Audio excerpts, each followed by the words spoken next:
دكتور الاسنان بيشتغل قريب قوي منك، سامع اصوات كتيره جدا جدا جدا، بس مش شايف اي حاجه. انت ما تعرفش دكتور الاسنان بيعمل ايه. في حاجه معلومه برضو موجوده، ان البنج بتاعنا بيمنع الالم بس ما بيمنعش الاحساس بالمكان. اللي هو بيخش لك العيان، اول كلمه بيقولها لك ولا بيقول لك ازيك يا دكتور ولا اي حاجه. بص، انا اكتر حاجه بخاف فيها دكتور الاسنان. مشاكل طب الاسنان مشكلتها ان هي بتبقى مشكله صغيره، ان احنا بنأخر في علاجها بتؤدي الى مشكله اكبر، ان هو التقويم عند سن 12 ل 13 سنه، ده اللي هو ما تعملش تقويم الا سن 12 ل 13 سنه. بينما في الحقيقه لا. هو السنان اللبنيه دي هي كده كده هتقع، ليه اهتم بيها؟ ده سؤال مهم جدا، وده السؤال ده بتسأله كتير جدا. طب ما هي هتقع كده او كده. العيان بيجي طبعا بنعمل له اشعه لازم تبقى ثلاثيه الابعاد عشان نقدر نبص على ابعاد الاسنان، كل ابعاد العظم، وبعد كده بنعمل الخطه العلاجيه ونحط الزرعات اللي احنا عايزينها، بنختار حجمها وعرضها وكل حاجه. في عيانين مثلا في التقويم عندنا بيعملوا حاجه مهمه قوي، فكهم بيبقى راجع لورا، هم اتعودوا وهم بيتكلموا ان هم يقدموا فكهم لقدام عشان يغطوا الفرق.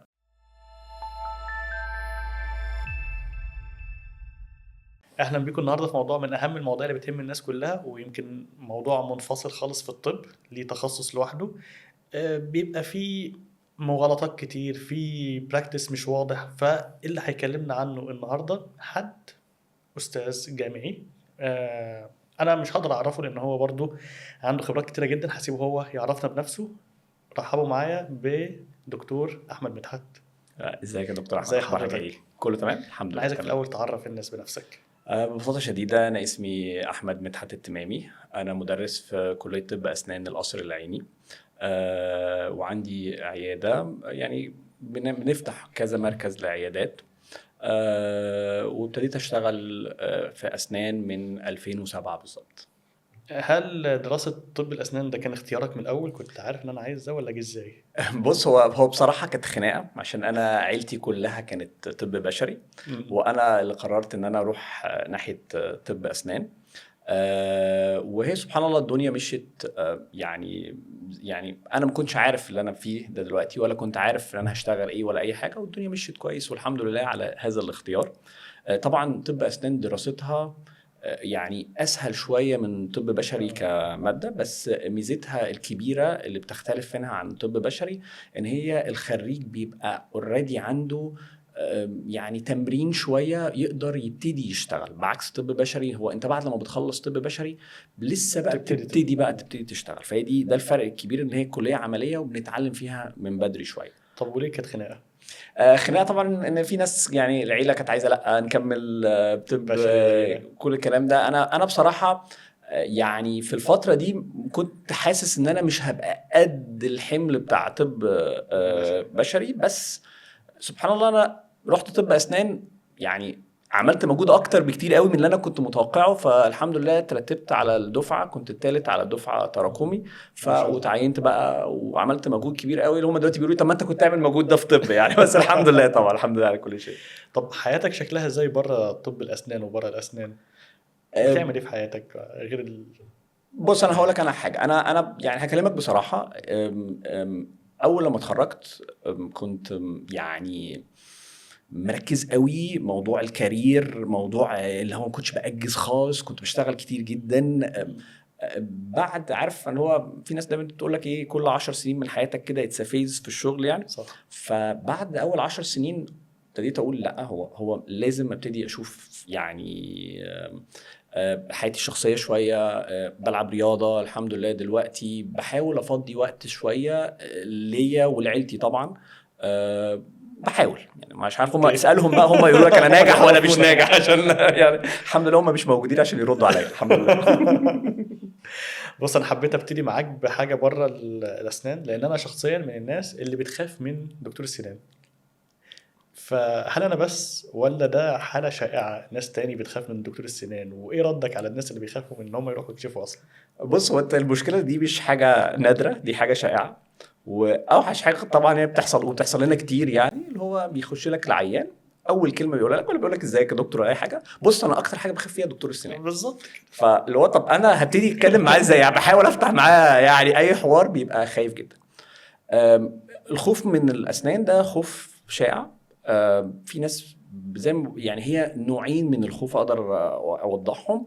هو بيبقى فيه خوف نتيجه ان انت بتسمع كلام انت ما جربتش تجربه لدكتور السنان، بس طبعا معظم دكتور السنان حقن صوت انت مش عارف تعمل صوت ايه، مخيف. كل الكلام ده. فانت وانت صغير تشوف اهلك راحوا دكتور السنان موجوعين، حاجه ورمه، حاجه زي ما، فدايما انت بتبقى قلقان، ما تعرفش ايه بس قلقان.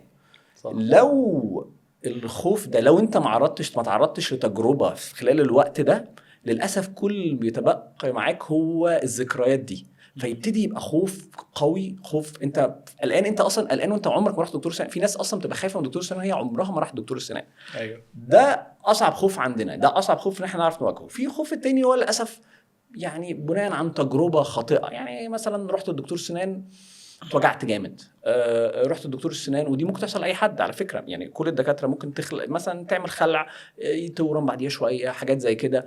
ده ساعتها ده خوف نقدر نتعامل معاه، عشان في حاجات معينه واسباب معينه اقدر اقول لا بص خلي بالك حصل كذا، مش هنقدر نعمل كذا، هنقدر نعمل كذا، اقدر اتكلم معاه. بس الخوف الاولاني ده لازم الاول اقول له ايه، طب جرب، اللي هو طب جرب عارف اللي هو طب ده يعني الحمد لله هو واحده واحده بنضطر نعملها. طبعا الطرق الجديدة برضو في التعامل، كان زمان طرق very tough، ده اللي هو مفيش ما الكلام ده. دلوقتي لا خلاص بقينا نسمع العيان اكتر، بقينا نحاول نقلل من خوفه، ما يبقاش قلقان اكتر، نحاول نعمل المناخ بتاع الشغل يبقى يعني مريح. يعني هقول لك حاجه، في عيانين كتير قوي بيتضايقوا مثلا ان في اجهزه كتير قوي حواليهم، اللي هو انا قلقان هو انتوا بتعملوا كل ده معايا ولا لا؟ فنحاول نبعد الاجهزه، نحاول مثلا نحط ميوزك هاديه، يبقى في مثلا تلفزيون بيعرض حاجات، يعني بتحاول يعني. طب يعني انا فعلا انا تجربتي الشخصيه في الحته دي، انا رحت للدكتور اسنان عشان اعمل حاجه في اسناني يمكن مره واحده من يمكن 20 سنه مثلا، وانا مش فاكر ان الم او مش فاكر تجربه سيئه فيها، بس انا خايف من دكاتره السنان. وحتى انا قبل كده جيت لكم في العياده، وكان مع دكتور مصطفى، وكان عندي مشكله ويعني ظبط لي الدنيا، ومش فاكر اني اتوجعت، بس برضو انا ما بروحش غير للشديد قوي اللي هو الدنيا يعني لازم اروح، مش عارف ليه. بص انا هقول لك على حاجه، انا في تفسير انا دايما بفسره، وانا دايما فكرت في الموضوع ده كتير قوي، ولقيت ان اقرب تفسير انا مقتنع بيه ان دكتور الاسنان بيشتغل قريب قوي منك، سامع اصوات كتيره جدا جدا جدا، بس مش شايف اي حاجه، انت ما تعرفش دكتور السنان بيعمل ايه، فهو قاعد شغال في بقك، فانت قلقان، انت مش ان كنترول. يعني لو رحت مثلا لدكتور جلديه مثلا لحاجه لصباعك، حتى لو هي مؤلمه شويه او حاجه، انت شايف دكتور الجلديه بيعمل ايه، مش قلقان. ده رقم واحد. او بقى ايه عمليات فبتبقى بنج كلي، فانت اصلا مش ما بتعرفش ايه اللي بيحصل. بالنسبه لدكتور السنان لا، انت بتبقى قريب، فانت يعني نوعا ما كده انا مش فاهم إيه اللي بيحصل، انا سامع اصوات ومش شايف، سامع حركه. وكمان طبعا في حاجه معلومه برضو موجوده، ان البنج بتاعنا بيمنع الالم بس ما بيمنعش الاحساس بالمكان، فانت حاسس ان في حاجه شغل، يعني انت حاسس بالشغل، فبالتالي دي ممكن تعمل لك قلق شويه. تقريبا هو ده اللي بيحصل فعلا معايا.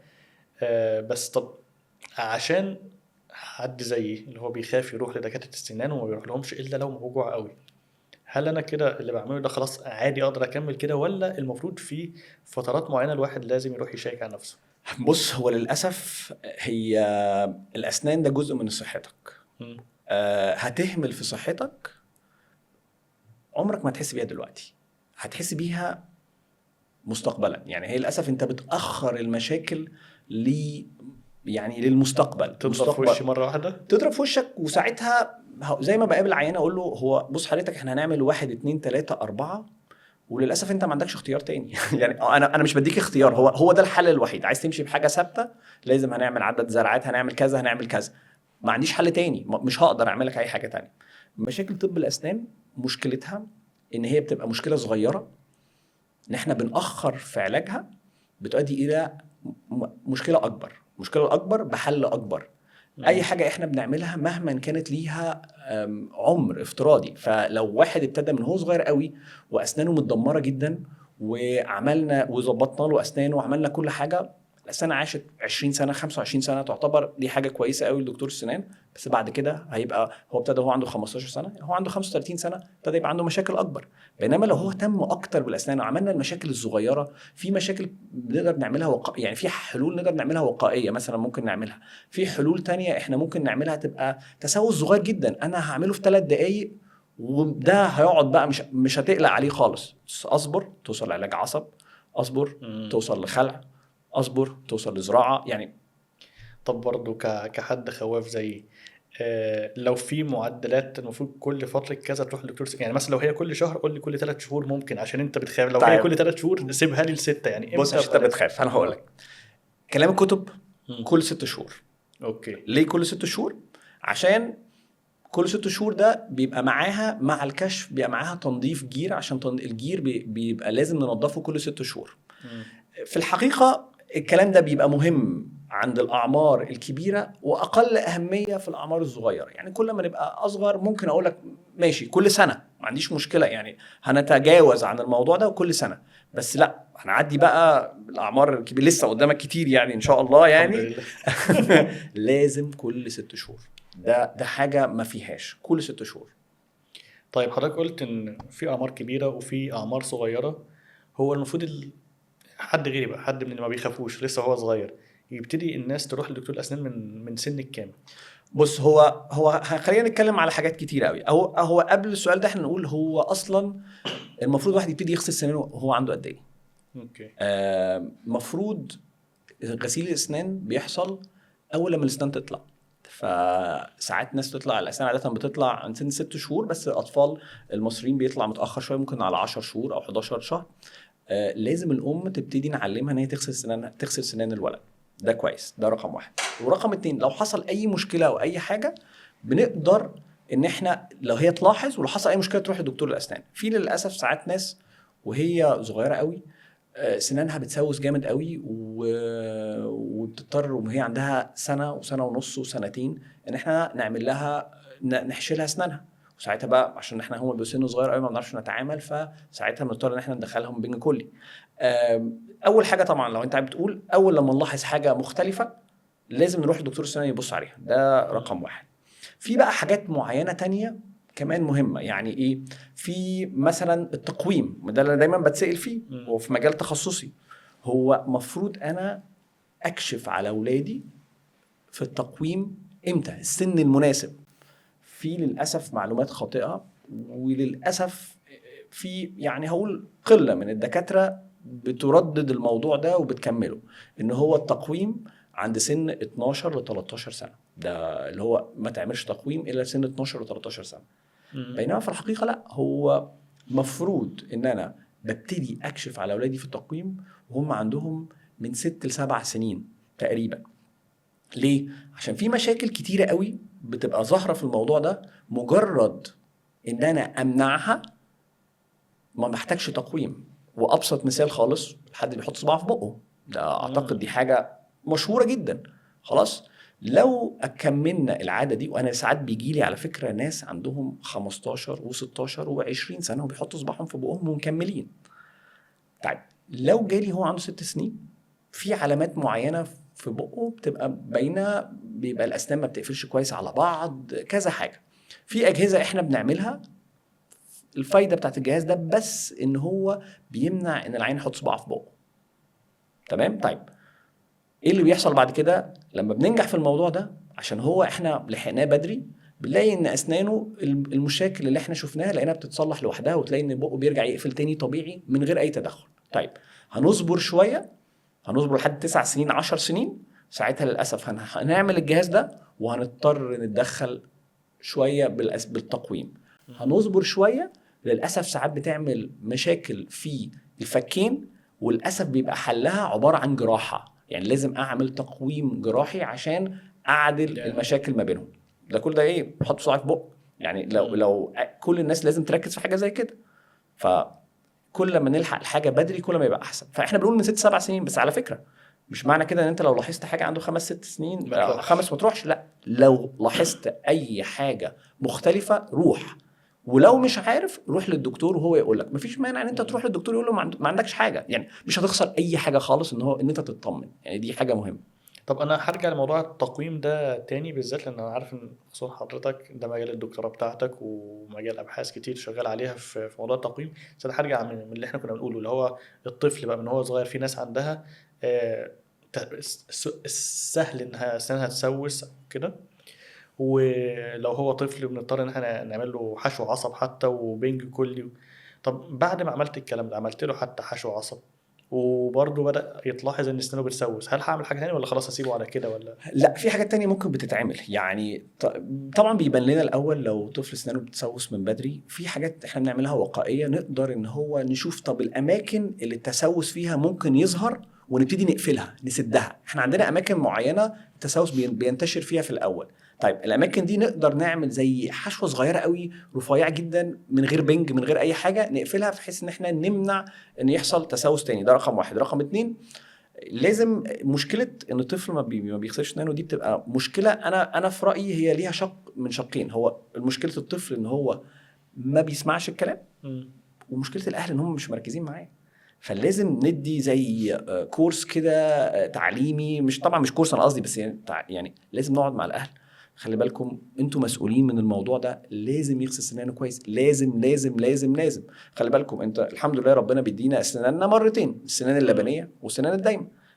مشاكل في السنان الدايمه ملهاش حل خلاص، ما فيش حاجه بدلها. مشاكل في السنان اللبنيه بنقدر نمنعها، بنقدر نوقفها، نحشيها، نعمل كل حاجه، وهي كده او كده السنان اللبنيه بعد كده بتقع ويمكن بيطلع بعديها السنان الدايمه من غير مشاكل. فبس بعد كده.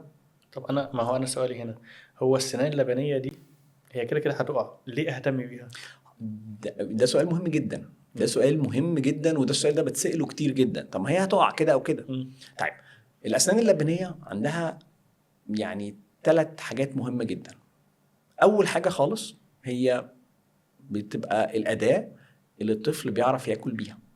خلاص، طيب الاسنان بايظه انا مش هعرف امضغ كويس، ده رقم واحد. رقم 2 المظهر العام، شكل الاسنان اللبنيه ده مهم. الناس اللي عندها اسنان لبنيه مش كويس، مش شكلها مش حلو، لونها اسود، الحاجات دي كلها بتاثر في الطفل.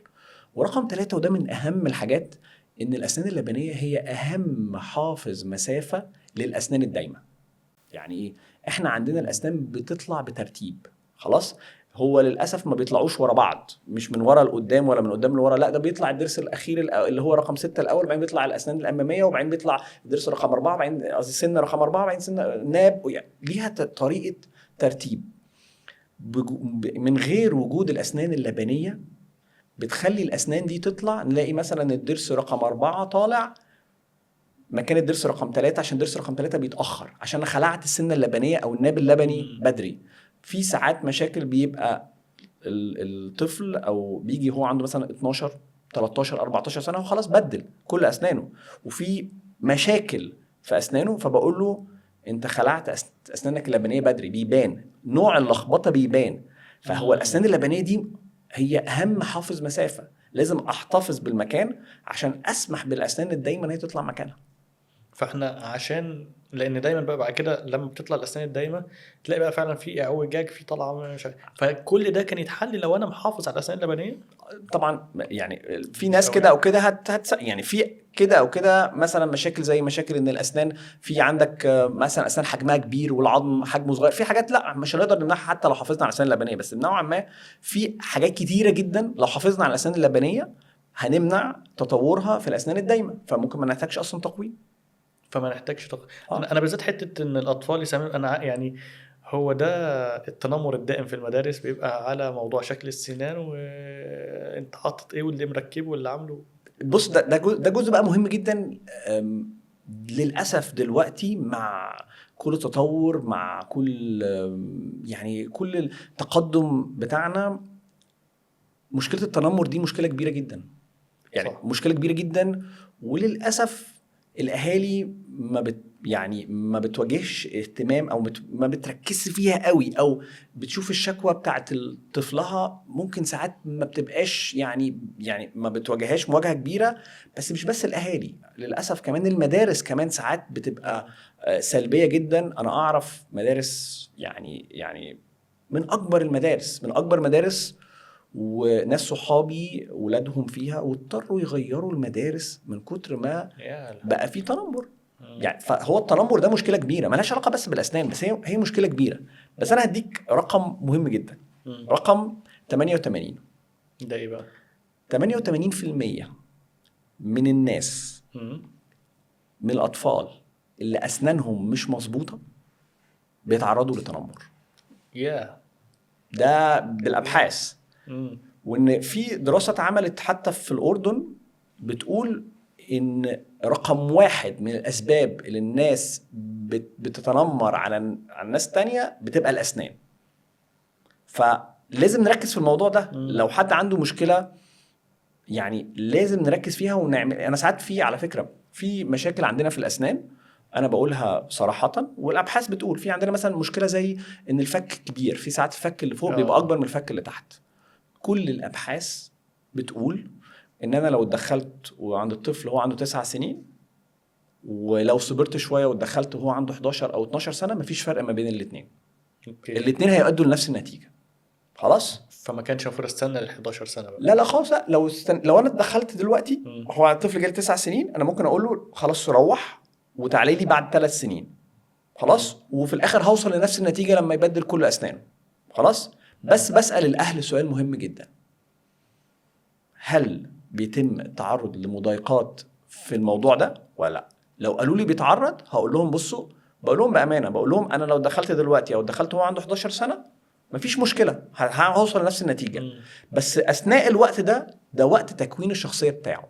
فمن 9 ل 11 ده معلش احنا هنتدخل، حتى لو احنا عارفين احنا هنتدخل بدري وفي الاخر هنؤدي نفس النتيجه، بس النفسيه بتاعته تبقى احسن. طبعا بتاثر معاه جدا في ثقته بنفسه. التنمر انت عارف بقى عنده مشاكل كتيره جدا على فكره. الابحاث برضو بتقول ان التنمر عنده مشاكل على المتنمر واللي بيعمل التنمر والناس اللي بتتفرج وما بتعملش حاجه. ال3 حاجات عشان بس تبقى انت عارف فيهم مشاكل. فلا طبعا اكتر تاثر على الطفل اللي بيتم التنمر ده هو بيأثر قوي في مستواه الدراسي، بيبقى خجول مش عايز يبين شخصيته بتفرق جدا. شخصيته بتفرق جدا. فده وقت مهم جدا. فبقول لهم وكتير من الاهالي لما بيعرفوا كده احنا هنتدخل بس عشان احنا يبقى ضامنين ان خلال السنه، مش طبعا مفيش ضمان بس قصدي نبقى بنحاول نعمل كل اللي علينا ان احنا نتجنب موضوع التنمر ده. بس الرقم اللي حضرتك قلته ده رقم خطير جدا. ما انا بقول للاسف الرقم ده كمان للاسف ده مش من بحث عشان بس تبقى انت عارف. احنا عندنا احنا في حاجه اسمها سيستماتيك ريفيوز اللي هو تجميع الابحاث كلها اللي اتعملت في كذا حته. خلاص. ده رقم قائم من تجميعه. يعني ده مش مثلا بحث، لا كده ده رقم جاي من تجميع. طب ده موضوع مهم قوي ان احنا نتكلم عليه دلوقتي. فاذا كان 88% من الاطفال اللي عندهم اي شكل او مظهر مش مظبوط في اسنانهم بيتم التنمر عليهم، فمعلش ما هو ده فتره سنان لبنيه برضو مثلا ممكن بتكون بتطلع، ولا امتى بيتم التنمر وامتى احنا خلاص كده بقينا محتاجين فعلا يبقى في تدخلات تتعمل معاه؟ في حالات ساعات بتبقى حالات طبيعيه ما فيهاش مشكله، زي اللي هي الفلقه اللي في النص مثلا اللي هي موجوده من سن 9 ل 11 سنه، اللي هي مسافه ما بين السنتين الاماميين. بس ده برضو قليل قوي. في بقى مشاكل تانية مثلا العظم مثلا حجمه كبير، الاسنان حجمها كبير شويه، الاسنان راجعه لورا شويه، الاسنان طالعه لقدام شويه، في حاجات كتيره جدا. التقويم على فكره مش بس بيعالج الاسنان، التقويم بيعالج الاسنان وفي كمان علاجات للفك كمان. طبعا قدرتنا ان احنا نحرك الفك والطفل لسه صغير او لسه بينمو طبعا احسن بكتير قوي ما يكون خلاص بيخلص النمو، واحسن بكتير قوي طبعا ما يكون النمو بتاعه خلص ان احنا مش بنقدر نعمل اي تعديلات في الموضوع ده. طب حضرتك كلمتني كذا مره على التقويم وانا عارف ان ده مجال الدكتوراه بتاع حضرتك، فعارف انك هتبقى دايما مركز عليه. فبالتالي هيبقى سؤالي هو لو حد محتاج تقويم مين اللي بيحدد هو محتاج تقويم؟ يعني هل الاهل يبتدوا انت شكلك كده هتبتدي تحتاج تقويم، ولا في حاجه انا شايفها فهروح لدكتور وهو يحدد لي ومن سن ايه ابتدي اقول خلاص اوكي نعمل التقويم؟ طيب اول حاجه خلينا على جنب فكره ان هو من 6 سنين لازم نكشف مش اسنان بس، نكشف تقويم. ده رقم 1. أوكي. رقم 2 من اكتر الناس اللي بتساعد على تشخيص ان الطفل محتاج او محتاج دكتور تقويم هم دكاتره الاسنان المعالجه او دكاتره اسنان الاطفال. هم اللي بيبقوا متمرنين بحيث ان لو في مشكله محتاجه تدخل بيقولوا له روح لدكتور تقويم عشان عندك مشاكل كذا وكذا وكذا. فطبعا رقم واحد بيبقى الدكاتره المعالجين اللي هو الممارس العام، ده مهم جدا جدا في شغلنا عشان في مشاكل صغيره جدا ما بتبقاش باينه. الممارس العام هو اللي الممارس العام في طب الاسنان. ممارس عام في طب الاسنان طبعا طب احنا بنتكلم لو حضرتك اتكلمت على الممارس العام واتكلمت على دكتور تقويم واتكلمت على دكتور اسنان اطفال، فهو كده بقى واضح ان هو مش دكتور اسنان. التخصص انت عايز تقول هو التخصص. في دكاتره في الاسنان. طبعا، ودي مشكله بنواجهها كتير قوي دلوقتي، فكره عدم التخصص. في حاجات انت ممكن تتعلمها وتعملها، في حاجات محتاجه مده كبيره عشان تعرف تتعلمها وتعملها. بس يعني للأسف في برضو يعني التخصص ده حاجة يعني ايه، ساعات في ناس ما بتحترمهاش شوية. خليني اقول لك، انا كراجل كنت في سوهاج. هو احنا يعني زمان يمكن هو احنا عندنا 2-3 دكاتره اسنان في سوهاج، هم دول انت عارفهم خلاص، يعني عندك حاجه في السنه هتروح لهم. هنا يعني اهلي مثلا ماما جدتي خالاتي الحقيقه كان دايما ليهم احنا مسافرين القاهره عشان دكتور فخدت بالي ان يبقى بتاع سواق ده ما بيعملش كل حاجه، وفعلا في حته التخصص. فايه التخصصات اللي موجوده كده في الاسنان، وازاي اختار الدكتور بتاعي، ازاي اختار دكتور السنان بتاعي؟ هو طبعا بص، هو طبعا في تخصصات كتيرة. يعني احنا عندنا تخصصات في التقويم، في الجراحة، جراحة الفم، في عندنا جراحة اللثة أو علاج اللثة، ده تخصص برضو. في عندنا تخصص لعلاج العصب، في عندنا للتركيبات سواء الثابتة أو المتحركة، وفي عندنا كمان تخصص للحشو. كل ده تخصصات خلاص. في حاجات بس برضه عشان ما نبقاش نقعد انت نقول كده صعبت كتير. عليا الموضوع. ما انا لا، ما أنا في حاجات الممارس العام بيقدر يعملها بكفاءه.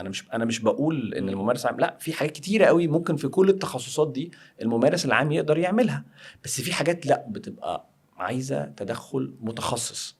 فدي مهمه جدا يعني فلا، هو احنا بنتكلم ان المفروض الدكتور يبقى عارف الحدود بتاعته ايه.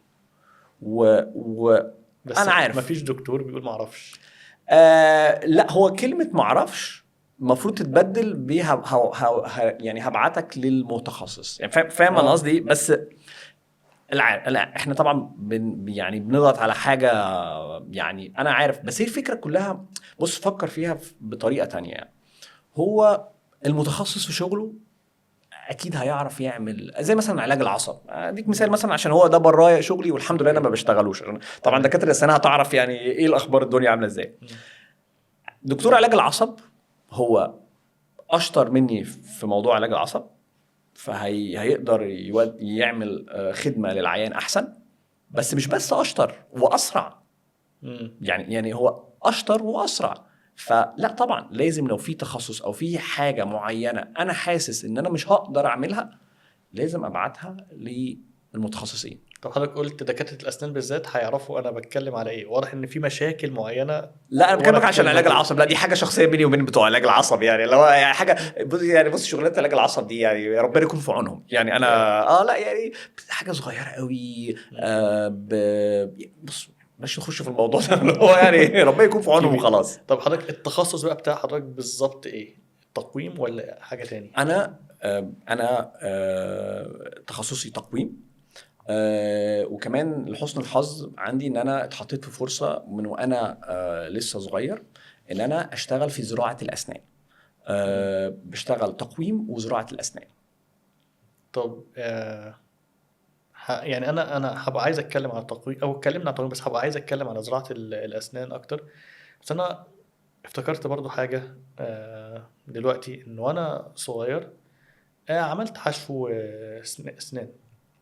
الحشو ده انا عامله مثلا من حاجه و20 سنه، ولحد دلوقتي تمام معايا، يعني ما عنديش مشاكل، ما بشتكيش من سناني، ويمكن ده اللي خلاني ايه خلاص مطنش انا اروح لدكاتره الاسنان. بس بلاحظ دلوقتي ان في كل الدعايه اللي هو الحشو الشفاف و حشو لون السن. لون السنه، وهيتبدل كل مش عارف 3 ل5 سنين. فبين الموضوع حوار بالنسبه لي. طيب بص، يعني خلينا برضو من الحاجات المؤسفة شوية هو استخدام الدعاية الخاطئ في الطب عامة. يعني اوكي. انت طبعا أدرى بالموضوع ده. هو لازم يبقى فيه يعني شروط أو اشتراطات عشان الدعاية دي. الدعاية للأسف بيتم إساءة استخدامها، بيتم ترديد كلام. أنا يعني زي هرجع للتقويم، يقول لك التقويم السريع. في عندنا تقويم عادي وتقويم سريع.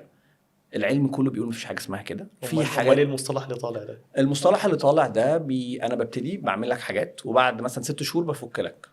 انت كعيان انت مش فاهم هل انا اصلا مش ماشي بشغلي مظبوط ولا لا، بس انا بقول لك هو كده مظبوط. فاهم الفكره انا قصدي؟ فخلاص انت هتصدق وتقول لي ده سريع، بس هو الدكتور ما عملش الشغل المظبوط. فطبعا فكره التقويم السريع في حالات بتاخد وقت صغير، بس في حالات بتاخد وقت طويل. ما ينفعش تقول الحالات اللي بتاخد وقت طويل انا هعمل لها تقويم. انت عندك ويديك اختيارين، يقول لك انت ممكن تعمل باكج التقويم العادي وباكج التقويم السريع، والتقويم اللي قبل الفرح عشان تلحق بالفرح.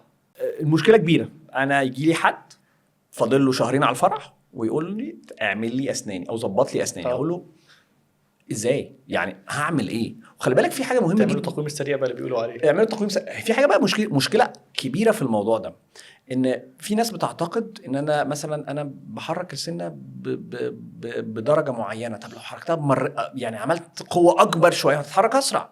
بينما لو انا عملت الكلام ده انا بعرض السنه ان الجدر بتاعها ممكن يدوب، ان العظم ما يلتئمش كويس، بعرض لمشاكل. ممكن السنه تتخلع اصلا، يعني ممكن في يعني قوه معينه تخلي تخلع السنه، فاحنا اللي بنظبطها بوظنا كل حاجه.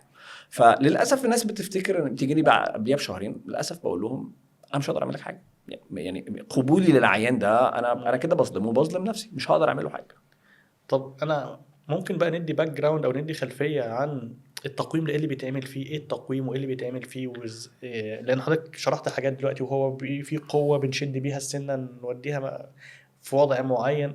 ممكن تشرح بقى التقويم؟ بص، هو الموضوع ببساطه، الموضوع فكره ان التقويم هو اكتشفنا ان الاسنان لما بتحط عليها قوه معينه بدرجه معينه لمده طويله بيحصل اعاده تشكل في العظم اللي حوالين الاسنان ده، ويروح ناحيه الاتجاه اللي انت رايح فيه. فانت عايز تزق السنه دي لورا وعملت عليها قوه، فبتعمل الموضوع ده. طيب ابتدينا الاول نحرك الاسنان حركات بسيطه، وبعدين ابتدى يبقى عندنا اجهزه نقدر نستخدمها على الاسنان عشان نتحرك. بقينا نفكر طب عندنا ازدحام فبنخلع ونرص الاسنان. فهي ببساطه شديده جدا هي استغلال لفكره او قدره الجسم على الالتئام، بحيث ان انا بيخلي يعني مثلا السنه بتتحرك من مكان لمكان، المنطقه اللي السنه بتروح لها العظم في المنطقه دي بيتم بيدوب شويه، والعظم اللي ورا بيبتدي يتكون، وبتدي تتحرك العظم مع الاسنان لحد ما تحرك السنه في الحته اللي احنا عايزينها. الكلام ده على فكره ابتدى 1900. ده من زمان قوي. 1900 الابحاث معموله 1900 وحركات اسنان من 1900.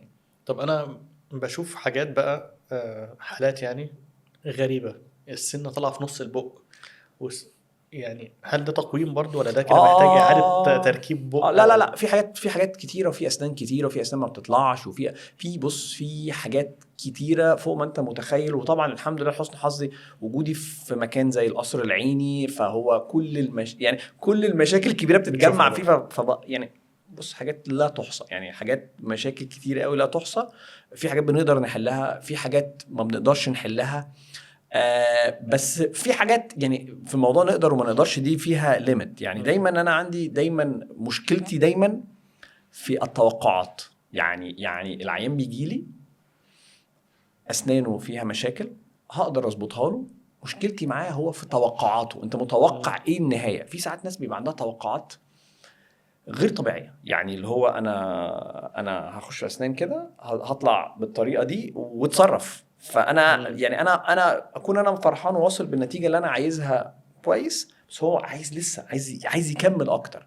طبعا من واجبنا احنا ان احنا دايما نعرف توقعات العيان، دايما بنساله دايما ده. ولازم يعني ايه اقول خلي بالك انا مش هقدر اعمل غير 1 و2 و3. لازم اقلل من توقعاته شويه عشان في الاخر هو ياخد خدمه كويسه راضي عنها وعارف نتيجتها تبقى عامله ازاي.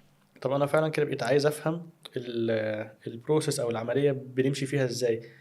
من اول ما الراجل يجي لي ببص على اسنانه، ببتدي ارسم التوقعات ولا ببتدي ارسم خطه العلاج بص، وبناقشها التوقعات دي معاه؟ يعني بتبقى الموضوع بيمشي ازاي؟ بناء على خبرتك في التعامل، بتبقى برضو بناء على اللي انت بتشوفه، بناء على الكشف المظبوط. يعني من اشهر الحاجات طبعا، للاسف في ناس ما بتعملهاش، مثلا اشعه. دي مم. حاجه، دي اساسيات. عشان اعمل تقويم محتاج اشعه. مم. في دكاتره بتشتغل من غير اشعه، انا براحتهم. انا مش هقدر، مم. انا لا ادين اي حد، بس بقول لك دي اساسيات. فبالتالي الاشعه دي مهمه عشان بقدر ابص بيها على حاجات تانية. مم. لازم ابص على الحاله، اشوف عندنا اقدر احركها ازاي، احدد الخطه العلاجيه. تحديد الخطه العلاجيه بعد كده لازم اتكلم مع العيان. بص، مم. انا هعمل 1 و2 و3 و4. في يعني سوفت ويرز بنستخدمها دلوقتي تقدر تقول لنا لو رجعت السنان من هنا لهنا منظرها هيبقى عامل ازاي، لو طلعت الاسنان من هنا لهنا هتبقى عامل. في حاجات نقدر بنستخدمها، مشكلتها بس ان هي ما بتبقاش اكيوريت 100%، فبنخاف نستخدمها بكثافه عشان العيان يقول لي ايه، انت وريتني دي، انا عايز دي. اه. فاهم الفكره انا قصدي ايه؟ بس برضو دي بتساعدنا على التصور العام. فبنعمل الخطه العلاجيه، بنقدر نشوف احنا رايحين ناحيه ايه، بنتكلم معاه، بنتكلم مع العيان. هنحتاج نخلع مش هنحتاج نخلع، كل الكلام ده لازم نفهم العين كويس قوي قوي قوي قوي قوي. لازم ياخد الرحله دي معايا. خلي بالك هو اللي بيتحمل اكتر. انا بحط له التقويم، بشوفه مره كل شهر، مم. هو اللي قاعد بالتقويم، هو اللي بيسمع التعليمات. هو لازم العيان يبقى مقتنع تماما باللي احنا بنعمله له. طيب، فلو عايز ارتب بس الكلام، فاحنا دلوقتي في زياره بيتم فيها الكشف، وبعد كده في وقت حضرتك تجمع. بجمع الفايل بتاعه اللي هو اشعه، مم. بصوره، باخد له مقاسات، كل الحاجات دي عشان يبقى عندي فايل كامل ليه. ده في نفس الجلسه، ولا بتقول له مثلا زي الدكاتره اللي هو تعالى لي اعاده والله بعد؟ في ساعات ناس بتبقى جايه بالاشعه جاهزه. اصل المشكله الاشعه ممكن بيضطر يروح لمركز اشعه، فبتبقى جايه بالاشعه جاهزه، فخلاص بكمل له بقى تصوير وكل حاجه، وبعدين بتفق معاه الاسبوع يعني بعديها بفتره مم. اللي هو هنقعد نتكلم بقى على المشاكل اللي عنده وحلها عامل ازاي. مم. تمام، اتفقنا، تمام. نبتدي بقى بعد كده نشتغل، نحط له التقويم، وبعد كده نبتدي بقى ايه، ناخد زيارات شهريه. طب حضرتك في النص قلت ممكن يحتاج خلع او لا، هل التقويم بحتاج فيه خلع وتركيب وحاجات زي كده، ولا التقويم هو ان انا بشد واحرك بص، هو بيحتاج خلع، تركيب لا. يعني ايه؟ اه. يعني للاسف من 30% ل 40% من حالات التقويم بتبقى محتاجه ان احنا نخلع اسنان عشان نظبط وضع الاسنان كويس. الاعتقاد الخاطئ ان انا بخلع الاسنان فبيبقى في مكان فاضي فبعمل لها بعد كده تركيب. لا، هو لو المكان ده فضل فاضي يبقى انا اصلا ما كنتش هخلع. يعني انا بستغل مساحه الخلع دي عشان احرك الاسنان فيها، ففي الاخر خالص انا بقفل الوضع. الاسنان ما حدش بيبقى عارف ان في اي حاجه مخلوعه. يعني هو بيبقى عدد سنه معينه احنا بنختارها، والسنه دي الاسنان من بره ما حدش بيبقى عارف ان في سنان مخلوعه. يعني السنه اللي اتخلعت مثلا بقى مكانها ورا مش قدام، فمش ورا ظاهره. شويه، ورا نوعا ما. يعني اللي هو مم. عاده اشهر سنه بنخلعها هو الضرس رقم 4 اللي هو ورا الناب. مم. وبنرجع الاسنان عشان نظبط الوضع بعد كده عليه. فبعد كده خلاص بقى شكلي طبيعي. ده في كل الحالات، ولا في 70% من الحالات، ولا في ما انا بقول لك 30% من من 30 ل الحالات؟ 40% من الحالات بنحتاج نخلع. لا، اقصد ان انا ارجع يبقى شكلي طبيعي بعد التقويم. ما احنا الهدف بتاعنا في التقويم نرجع كل شيء الى الاساس بتاعه. لو اسناني ما بتقابلش بعض اخليها تقابل بعض، لو اسناني في فرق ما بينها لقدام برجعها لورا، لو اسناني راجعه لورا اطلعها لقدام. يعني من الاخر خالص انا برجع كل حاجه الى الطبيعه بتاعتها. طب لو انا شكلي رجع بقى طبيعي، فليه في توقعات مختلفة من المريض عشان ومستني مثلا علاج؟ واحد اسنانه بتبقى لونها مصفر مثلا، مم. وشكلها يعني الشكل نفسه بيبقى مثلا مش مربع، مدور مثلا. مم. فيروح مطلع لي صوره معينه، انا عايز اسناني تبقى الشكل ده. طبعا الاقي اسنان لونها مثلا افتح قوي، الاقي اسنان شكلها مختلف خالص. فانا لازم اقول له طب بص دي اسنانك. مم. انا ميزه التقويم على فكره، دي ميزه كويسه جدا في التقويم، ان انا ما بغيرش اي حاجه من اسنانك. هي اسنانك هي مظبوط. لو انت سمعت الكلام وغسلت اسنانك كويس، اسنانك مش هتسوس بعد كده. فبحافظ على اسنانك زي ما هي، وبس بغير لك من ترتيبتها. ساعات بقى بيبقوا هما متوقعين حاجات مختلفه اكتر شويه، فعشان كده لازم يعني نفهمه يعني. طب دي نقطة برضو مهمة، اللي هو السنان المفروض لونها ايه؟ بسأل السؤال ده بوضوح، لأن اللي بيعمل حاجه في اسنانه يبقى باين ان انت عملت حاجه، ده مش طبيعي. هقول لك ليه تعريف الاسنان ان هي الاسنان متدرجه من الابيض المصفر مم. او الاصفر المبيض، يعني فاهم انا قصدي ايه، اوكي. الى الابيض اللي هو مدي على رمادي شويه. يعني الاسنان مفيش اسنان بيضه، الاسنان البيضه اللي انت بتشوفها دي مفيش اسنان بيضه. لما ابتدى يبقى فيه تركيبات وابتدى يبقى فيه ده، الناس بقت ساعات بتبقى عايزه كده، عايزه تعمل كده، فبتفتح لون الاسنان قوي. ده رقم واحد. رقم 2 شكل الاسنان كمان. شكل الاسنان ده لو دخلتك في التفاصيل دي، هو شكل عامل ازاي بالزوايا بتاعته، بكل حاجه محتاجه حد يبقى يعني فنان في ان هو يعمل الشكل مظبوط. فانت دايما بتربط الشكل واللون. فلو لقيت اللون، عشان كده في ناس كتير قوي احنا لما نظبط لها اسنانها بنعمل لها اسنانها باستخدام طبعا التركيبات وكده، بس ده بره مجال تخصصي. بنحب نختار لون الاسنان الفاتح الطبيعي، اللي هو فيه سنه صفار، فيه سنه صفار، يعني فاهم، مش ابيض. ده احنا بنسميها في يعني في الاسنان عندنا تشيكلت تيث، اللي هو اسنانك عارف لبان تشيكلتس بالظبط، هو كده بتبقى مربعات ولونها ابيض بالظبط كده. يعني خلاص حضرتك قلت مش مجال تخصصي، فلو كان معانا دكتور مصطفى كنت سالته، بس فعلا بيبقى في ناس انت فيك قوي، انت الموضوع مش كده. هو برضو خلي بالك مهاره دكتور عن دكتور في الحته دي، يعني دي بقى مهاره دكتور عن دكتور، ان انت تعرف تعدل او تجمل الاسنان بطريقه تخلي الناس اللي مش عارفاك تبقى مش عارفه ان انت عملت حاجه في اسنانك. دي مهاره. بس انا متهيألي دي اهم حاجه، لكن ان انا الاقي ان انت ما فيش حتى التعريجات اللي بتبقى في السنان دي في ما انا بقول في حاجات فوق ما انت متخيل. برضو خلي بالك دلوقتي العلم تقدم قوي في التركيبات. من 10 سنين، انا مش بقول لك مثلا مش من 20 سنه، من 10، من ساعه لما انا اتخرجت دلوقتي التركيبات اللي احنا بنعملها بتركيبات مختلفه. كان في زمان تكنولوجيا بس بتستخدم على مجالات ضيقه، دلوقتي بقت تستخدم خلاص، بقت موجوده في كل حاجه. بقى الديزاين نفسه كمان بقى يتعمل على الكمبيوتر، انت بقيت تعمل الديزاين على الكمبيوتر وبعد كده المكنه هي اللي بتخرط لك الديزاين وتطلع لك الشكل. بس ما زال برضو الايد المعملجي الشاطر يعرف يطلع لك شغل احسن بكتير. ودايما لو عملت مش غلطه، بس لو عملت حاجه كده شكلها مش بيرفكت بيحسن شكلها، بيحس ان خلاص انا بالنسبه لي بقى شكلها مختفي، ان انت عامل عمليه طبعا الفكره الحاجه صناعيه دي فكره مؤذيه جدا، يعني دي فكره بتبقى وحشه جدا. بس خلي بالك في عيانين بيطلبوها ولازم هنحقق لهم رغبتهم طالما براحتك. قصدي ما فيهاش ضرر ان انا اعمل لون فاتح قوي قوي قوي، ما فيهاش ضرر. بس طبعا انا بقول لك احسن حاجه دايما نخلي الشكل الطبيعي، كل ما يبقى شكلها طبيعي اكتر كل ما بتبقى احسن. ده حقيقي. طب لو احنا دخلنا في الحته دي، لان برضو من اشهر العمليات هي موضوع زراعه الاسنان. حضرتك خلاص مجالك بقى، انت قلت لي التركيبات مش مجالي، لكن هنا في الزراعه مجالي.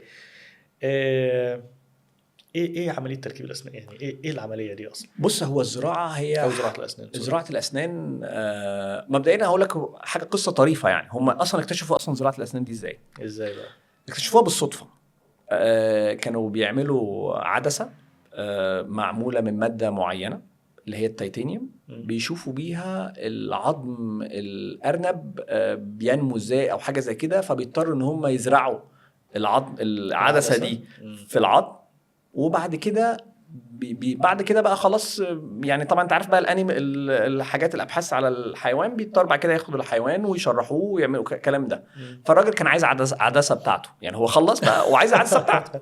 حب يشيل العدسه بتاعته، لقى ان العظم لحم عليها وخلاها ملتصقه التصاق بالعظم كانها حته واحده. ومن ساعتها ابتدوا يكتشفوا ان ماده التيتانيوم دي ماده العظم بيتقبلها تقبل كويس. وابتدى بقى من هنا بقى ايه مسامير العظم اللي هي في الجراحه، العظم اللي هي جراحه العظم العاديه، لكل الحاجات اللي بتستخدم. فابتدت الناس تفكر طب احنا طالما الماده دي كويسه، ليه ما نفكرش ان احنا نعوض الاسنان بالزرعه او بيسموها المسمار؟ فاهم انا قصدي؟ بنبتدي نعمل عملية تعويض للجذور، ودي أهم نقطة. المختلف عن أي حاجة تانية إن أنت لما يكون زمان لما تيجي تعمل كوبري، لما تيجي تعمل طقم، لما تيجي تعمل أي حاجة بتعوض بس الاسنان او اللي هو بنسميها الطرابيش، الاسنان اللي باينه. بينما الاساس اللي هو العمود اللي شايل الاسنان هو الجدر. يعني السنه بتبقى قويه او مش قويه لما يبقى عندها جدر كويس، وجدر كويس جوه العظم. فابتدى يطلع بقى فكره استخدام الزراعه بحيث ان احنا نعوض الجذور، ومنها ابتدت تفتح لنا افاق كبيره جدا، افاق كبيره جدا، ويعني ناس حياتها بتتغير. يعني في ناس سنانها بتتدمر نتيجه هم صغيرين ما اهتموش باسنانهم، فيجي عند 30 سنه او 35 سنه اقول له انت لازم تمشي بطاقه. فاهم حاجه كان قصدي؟ ده الكلام ده قبل الطاقه، قبل الزراعه. انا فاكر جدي زمان لما كان بيبقى عنده طقم بيركبه في بقه ويشيله ويبقى كده يسيبه في الكوبايه ميه او ما اعرفش بيبقى حاطط ايه في ميه ولا ايه، ويركبه تاني عند الاكل. ده كان فكري، وزمان ده اللي هو احنا بنتكلم في اقل من 20 سنه بالظبط. هي الزراعه يعني بقت يعني من 2005 ابتدينا نستخدمها جامد. على فكره الزراعه بره كانت مثلا في التسعينات ابتدت، وفي ناس في مصر يعني رائدين في المجال ده دخلوها من اول 92 و93، بس ابتدت خلاص بدأنا نشتغلها في 2005 2006 ابتدت تبقى منتشرة. دلوقتي طبعا يعني انتشار رهيب، وهي منتشرة مش عشان اي حاجة غير ان هي بتفيد قوي. الفكرة كلها في ايه؟ قبل كده انا ما كنتش بعرف اعوض الجدر، فكنت لما الاسنان بنفقدها كنت بدي الاحتمال لو انت هتمشي بطقم، الطقم ده حاجة متحركة مش ثابتة، طبعا بتبقى مؤذية جدا نفسيا، خصوصا للناس السن الصغير. بس دلوقتي بوجود الزراعة انا بقوله طب بص، احنا بدل الاسنان اللي احنا فقدناها هنعوض الجذور بتاعتها بالزراعة، وبعد كده نعمل لك تركيبات كأننا بنعمل لك تركيبات على اسنان عادية. فبقى عنده اسنان ثابتة قوية بياكل بيها. يعني حقيقي دي حاجة من التجارب اللي بتغير الحياة. انت ممكن الحمد لله دلوقتي انت عندك سنانك فمش حاسس بالموضوع ده، انما العيان اللي عندهم اطقم ما بيعرفوش ياكلوا جامد، في حاجات معينة ما بيعرفوش يتذوقوها. للأسف مثلا سقف الحلق مثلا بيبقى مسدود عشان لازم نعمل الطقم، سقف الحلق بيساعد جامد قوي على التذوق، فتلاقيهم يعني مش عارفين يتذوقوا قوي. في ناس بتبقى مكسوفة تاكل بره ويبلع الأكل بقى عشان ما يعرفش يدوس عليه يعني حاجات كتيرة جدا. فبالتالي لا هي الحمد لله يعني في ناس كتيرة قوي من غير الزراعة كانت تمشي بطقم، لا الحمد لله بالزراعة بقت. يعني ممكن نتوسع في الكلام عن زراعة الأسنان، لأن هي أكتر دعاية بشوفها هي دعاية زراعة الأسنان. وبقى الزرعة المرسيدس والزرعة الألماني والزرعة مش عارف شتايجن مين، وزرعة مصري وزرعة كوري حوارات كتير جدا، وزرعة في نفس اليوم وزرعة في نفس اللحظة وخد ربع سنة. يعني الزراعة دي بالذات يعني قتلت دعائيا يعني. طيب خلينا أقول لك على حاجة. أول حاجة خالص يعني مبدئيا معظم شركات الزراعة اللي انت عارفها دي كلها تقريبا بتجيب مصدر التيتانيوم بتاعها من مصانع قليلة في العالم. يعني التيتانيوم أصلا بينتج من مصانع مش كتيرة جدا، بينتجها خام، وبعد كده كل مصنع بيجيب التيتانيوم ويعمل عليه بقى الشغل بتاعه. عشان تعرف أنواع الزراعة، هو انت أكتر حاجة تبقى مفهومة هو نوع العربيات، قارنها بالعربيات. يعني أنا هسألك ايه احسن نوع زرع ايه احسن نوع عربيه في العالم؟ مش ما تقوليش النوع، قول لي قول لي البلد، قول لي البلد. الماني. طب والياباني مش حلو؟ حلو جدا. والانجليزي مش حلو؟ والكوري ممتاز. والكوري دلوقتي مش حلو. والصيني دلوقتي انا بكلمك يا عظيم BYD مكسره BYD مكسره الدنيا. انا بكلمك في فكره ايه، انت عشان تعرف نوع الزرع لازم بتبقى بس في مستويات. يعني هو احنا بنتكلم في ايه؟ مثلا الزرعه الاتحاد الاوروبي بتبقى مش هتطلع من الاتحاد الاوروبي الا بدرجات معينه. في مثلا في الصين مثلا الزرعه في نوع هيبقى عالي وفي نوع واطي، انت ما بتبقاش ضامن، فعشان كده بتروح ناحيه بلد المنشأ اكتر. بس في زراعات كويسه ومن كل الشركات في زراعات كويسه. بس طبعا احنا بنقول ايه، عاده الاحسن بتبقى الزراعات اللي هي اتحاد اوروبي. الزراعات الامريكي بتبقى احسن شويه. الزراعات الكوري برضو داخله، وعلى فكره في زراعات مصري برضو. يعني في كذا حاجه، بس دايما بنحاول يبقى نعلى بالكواليتي. بس الفكره كلها موضوع بسيط، هو الزراعات اهم حاجه فيها هو الدكتور. اوكي. مش اهم حاجه فيها هو الدكتور. طب ما توضح لي دي ليه؟ هو الدكتور اللي هيعرف يختار لك نوع الزرعه المناسب لنوع العظم بتاعك، هو الدكتور اللي هيعرف يحط لك الزرعه في مكان كويس، هو الدكتور اللي هيعرف بعد كده يساعدك على التعويض ويعمل لك الطربوش في مكان كويس.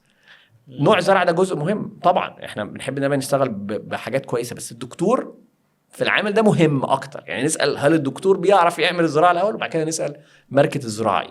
اوكي. هعرف ازاي؟ تجربه. انت ما انتش غير تجربه ناس عملت وناس، هي التجربه هي خير دليل. لازم تشوف من حد، من عمل، يعني ما تروحش لاي حد انت ما تعرفش اي حاجه عنده. ده مهم جدا.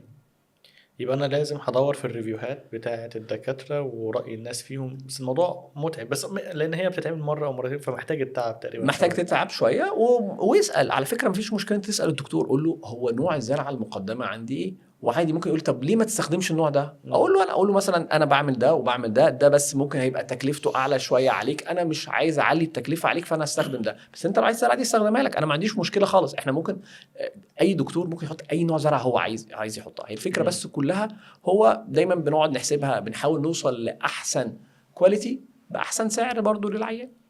انا مره حد كان بيشرح لي فقال لي الفرق بين الزراعات بيبقى عاده في التعريجات اللي معموله عشان نزود السيرفيس اريا اللي هو السطح بتاعها فيقدر يلمس العظم اكتر، او المقاسات بتاعتها. هل البراند ده مديني انواع مقاسات؟ مش بس كده، ده كلام حقيقي. التعريجات في نوع مش بس التعريجات، يعني مش شكل اللي هم الثريدز او الشكل ده، لا، في بيبقى برضو نوع المعامله بتاعت السطح. في ساعات ناس بتضيف حاجات على السطح، في حاجات بتطلع حاجات على السطح. بص دي كلها حاجات كويسه وكلها محترمه وكلها حاجه وكلها يعني كويسه، بس هي زي ما بقول لك في الاخر هرجع للدكتور. يعني انا كنت هقول كده، فانا لما قعدت افكر في دول انا كمريض مش هقعد افهم كل الكلام ده، انا في الاخر محتاج اوصل للدكتور اللي واثق فيه. يعني انا بيني وبينك هقول لك بقى ده بيديك ثبات اكتر يعني. بس هي الفكره كلها ايه، ومش بس كده، الشكل كمان بيختلف. بس في الاخر خلاص بقول لك الشكل بيختلف. شكل في نوع من الزرعات بيبقى اللي هو سلندر كده، وفي شكله بيبقى مدبب. ده بتستخدمه في حاجات وده بتستخدمه في حاجات. بس انا كشكل اسناني في الاخر لا ملوش دعوه، ده ليه علاقه بالطربوش وليه علاقه بالجزء اللي بيركب عليه برضه.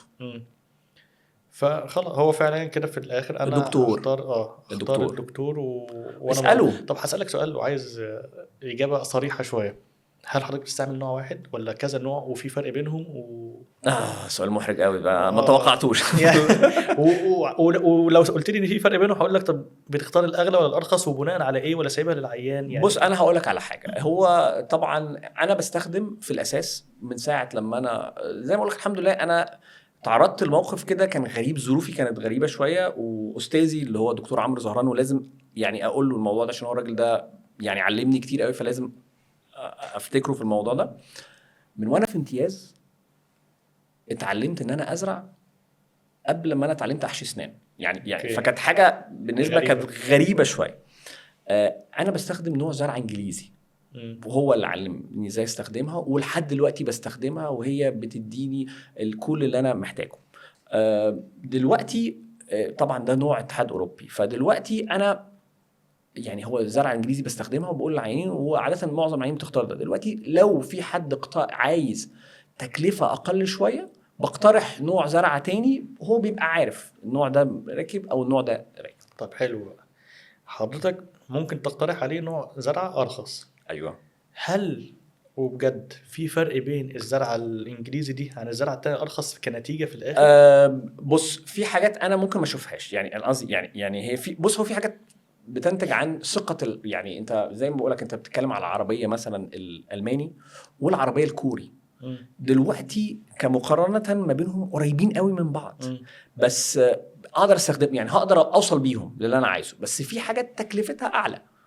خلاص في عيان بيبقى عايز كده، هو انا عايز، انا مش هركب غير العربيه دي، فاهم؟ انا زمان قبل طبعا للاسف التعويم والاسعار المختلفه كنت بستخدم نوع واحد بس، انا مش هستخدم غير النوع ده. بس دلوقتي نتيجه ارتفاع الاسعار دي ساعات بنقترح اقتراحات للناس اللي هي مقدرتها الماديه مش او مش لازم مقدرتها الماديه، ممكن يكون واحد هو عامل حسابه على المبلغ ده هو معاه، بس هو عامل حسابه مش عايز يدفع اكتر من كده، فبنقترح عليه. الفكره كلها هو الدكتور. هرجع تاني للدكتور. يعني هل حضرتك شفت ما خلاص في الحالتين حضرتك الدكتور بالظبط، فهل حضرتك شفت في الزرعه التانية اللي ارخص شويه فرق في النتيجه؟ لا هو الدكتور. هرجع اقول لك الدكتور. دي نقطه كويسه. بس ساعات كتيره قوي، ما هو ساعات كتير اقول لك لا انا مش هقدر استخدم نوع الزرعه دي بقى، معلش انا لازم استخدم دي. اشرح لي بقى الحته دي. لا ساعات في اشكال معينه، يعني مثلا واحنا بنشتغل بنعمل مثلا بنخلع ونزرع مثلا مكان الجدر، ساعات بختار نوع الزرعه قريب من شكل الجدر. بيبقى نوع الشركه دي فيها الشكل ده، والنوع تاني ما عندوش الشكل ده، فاقول له انا مش هقدر استخدم لك غير النوع ده. اوكي، دي نقطه كويسه. فخلاص انا كده يكفيني ان انا ابقى واثق في الدكتور ولا بص اعملي اسناني بالطريقه اللي انت شايفها كويسه، ولو في مجال اختار لي الارخص عشان اوفر. بص اهم حاجه هي الثقه بجد، ودي مشكله كبيره الناس ساعات بتتعرض ليها. هو في الاخر خالص انا ممكن اقول لك نوع زرعه واحط لك نوع تاني وانت كمريض مش هتعرف.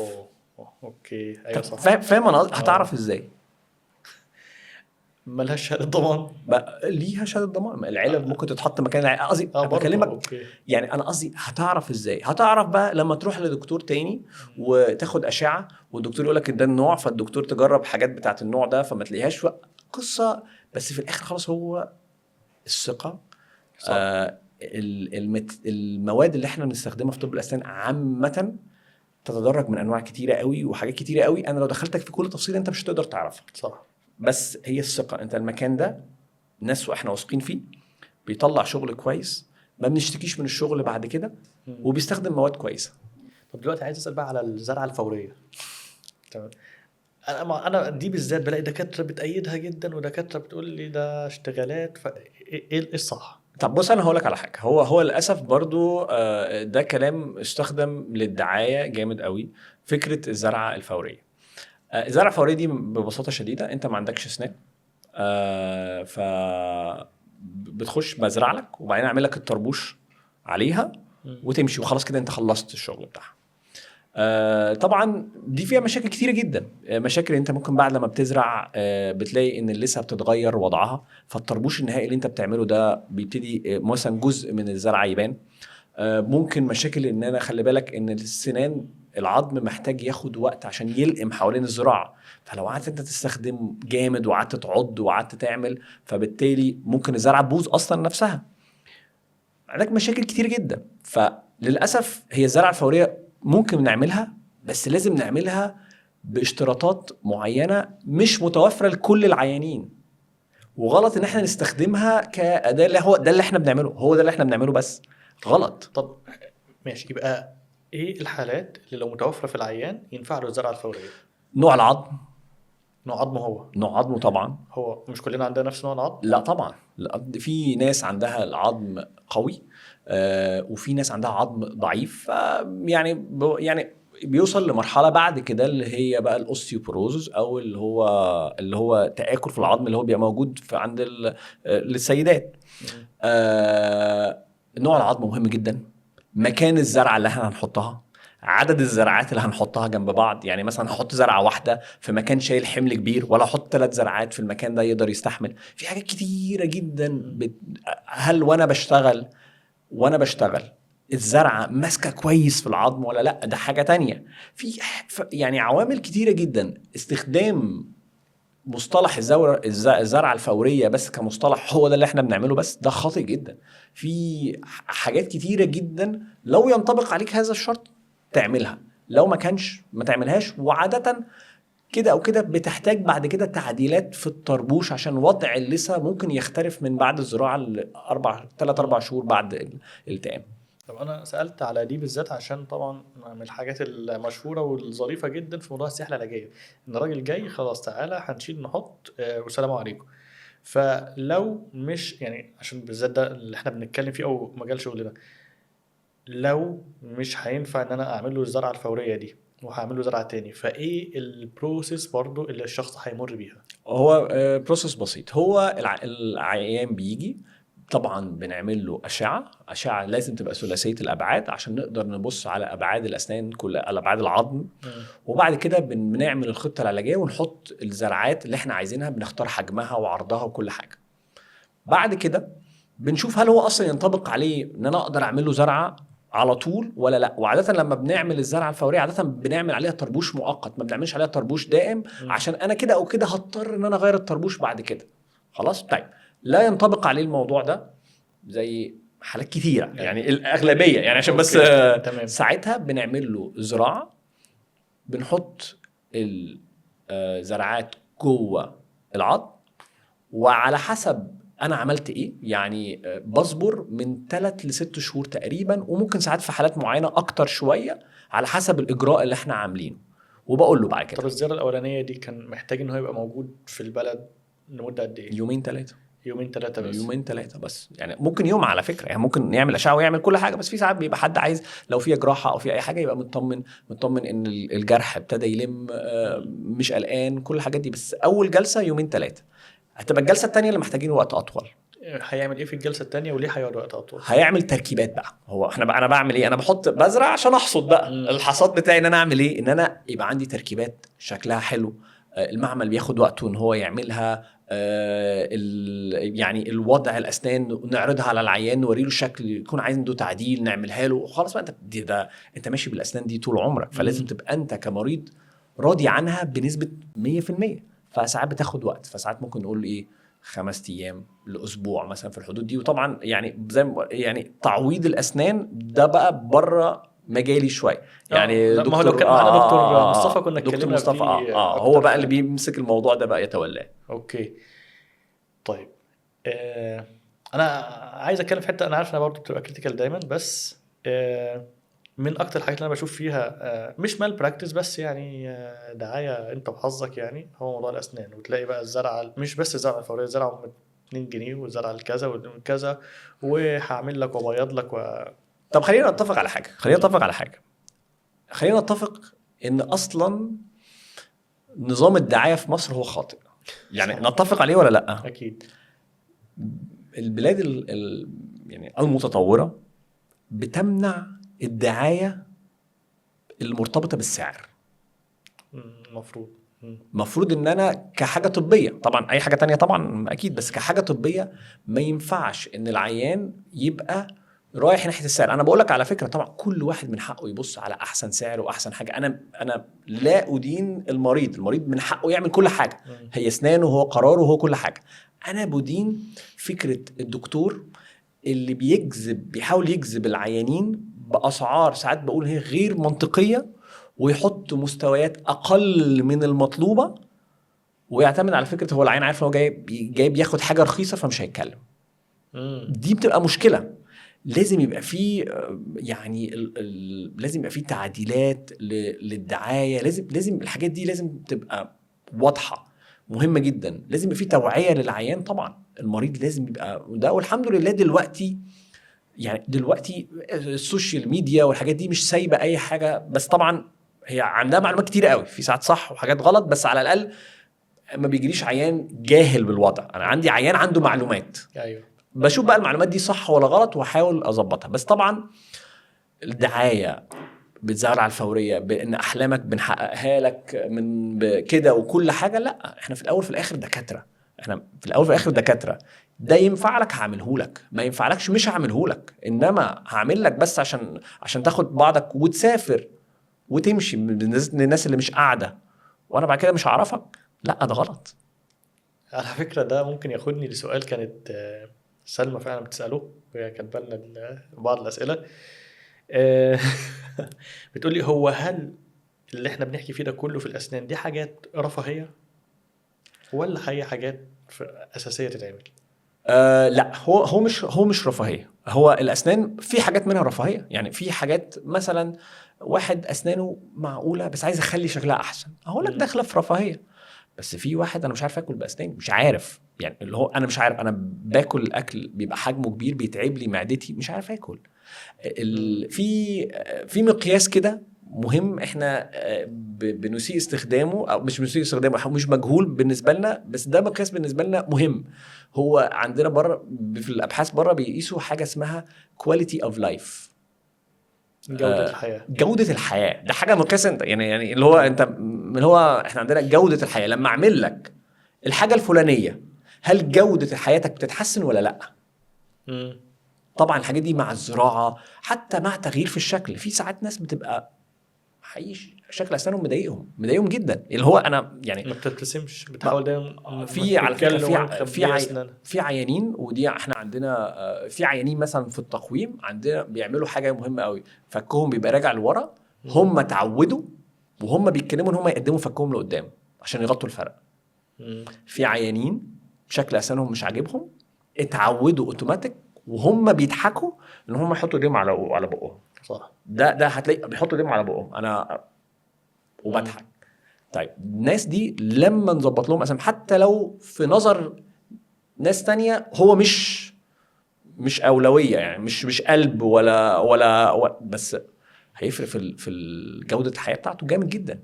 هتعرف تضحك، هتاثر بعد كده، بيأثر بعد كده بحاجات كتير قوي، بتأثر في الشخصيه، بتأثر التحمس، بيبقى متحمس عايز يبين بقى، عايز يظهر، حياته الاجتماعيه بتختلف اختلاف يعني رهيب.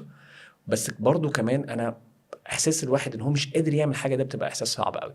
فالزراعه ان انا بعرف اكل، تركيبات ان انا شكل الاسناني ده كويس، لا دي من الحاجات المهمه. التقويم من بدري، بنصلح الشكل، لا يعني ما اقدرش اقول ان هي حاجات مش اساسيه، بس في حاجات ممكن نتجاهلها مثلا لظروفنا الماديه مثلا مش قادرين نعملها وكده. بس في المجمل لا، احنا في ناس حياتها بتتغير، في ناس لا حياتها بتتغير جامد. فانا ما اقدرش اقول للعيان مش شغلتي ان انا احدد للعيان اهميه الاجراء اللي هو بيعمله ايه. طيب هل في نصايح عامه ممكن نقولها للناس يبتدوا يخلوا لان هو انا متهيألي الناس يا اما حد مركز قوي مع سنانه، يا اما حد خايف خالص من دكتور السنان ومطنش الموضوع خالص. هل في نصايح عامه على مدار السنين العمر نديها للناس؟ بص، هو للاسف النصايح العامه دي كل واحد عارفها. يعني انا مش يعني لو هقعد اعيد لك كل الكلام تاني هقول لك هو تغسل سنانك كويس، قبل ما تغسل سنانك بقى كويس تتعلم ازاي تغسل سنانك. يعني أوكي. نص الناس مش عارفه ازاي تغسل سنانها. طب ما نوضح دي لان انا عارف ان دي هقول لك حاجه مهمه قوي. يعني للاسف اعلان سيجنال بوظ مفهوم الناس في نظافه الاسنان. ليه بيجيبوا الواحد يقعد يعمل كده؟ مفيش حاجه اسمها في غسيل اسنان كده خالص. ما اقدرش انا اغسل سناني فوق وتحت كده، ده غلط. ده انا بزق اللثه بعيد عن الاسنان، فعلى المدى الطويل بتعمل لي مشاكل. المفروض ان انا بنظف اسناني في اتجاه، اللي فوق في اتجاه واللي تحت في اتجاه. يعني الفك اللي فوق بنظف من فوق لتحت اتجاه واحد بس، وبنظف الفك اللي فوق، واللي تحت من تحت لفوق اتجاه واحد. ما بقعدش اعمل كده. انت بتشوف بقى طبعا في الاعلانات ايه سناننا ده غلط جدا.